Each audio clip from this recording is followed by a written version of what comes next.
Royal Bengal tiger, বড় বড় সাপ।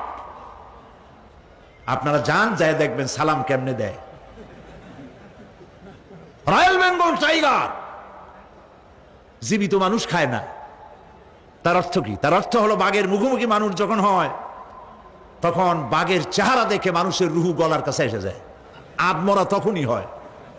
এরকম জীবনে আমার এক পজিশন হয়েছিল।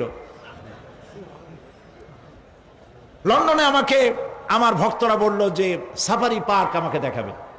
তখন চলো সাফারি পার্ক কি? যে সব জন্তু জানোয়ার ছাড়িয়ে দেওয়া, ওর মধ্যে দিয়া গাড়ি নিয়ে যেতে হবে। তাই বললাম থাবা দিয়া যদি গাড়ির গ্লাস গ্লাস ভাঙে?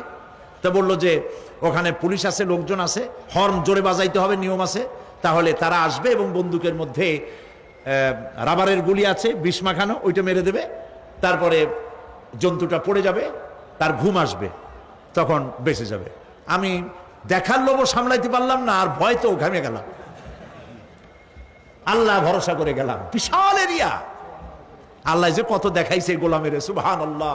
সারা জীবন সেজদায় পড়েও কুলাইতে পারবো না, কত আল্লাহ দেখাইছেন, সুবহানাল্লাহ। গেট দিয়ে ঢুকলাম, লোহার বিশাল গেট, বাঘ সিংহ সব ছাড়িয়ে দেওয়া জঙ্গলের মধ্যে।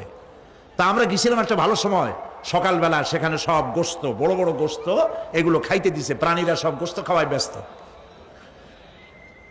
সেখানে মানুষগুলা, আমরা কাফের বলি আর যাই বলি, তাদের নৈতিকতা আছে। আমার দেশের বাঘগুলারে তাদের জন্য বরাদ্দ হচ্ছে গোস্ত, কিন্তু চার পায়া জন্তুরে হাড্ডি খাওয়াইয়া দু পায়া পশুগুলিতে গোস্তগুলো খাইয়ে ফেলে। জানোয়ার পশুর চাইতে নিকৃষ্ট, ঠিক কিনা বলেন? পশুর খাদ্য নিজে খায়। যাই দেখেন আমাদের দেশের চিড়িয়াখানাগুলির অবস্থা, বাঘ শুকায় গেছে, হরিণ শুকায় গেছে, সিংহ শুকায় গেছে। তার তো শুকাবার কথা না। পরে কে খাওয়ায় জঙ্গলে? কে খাওয়ায়? আল্লাহ পাক খাওয়ান, সুবহানাল্লাহ।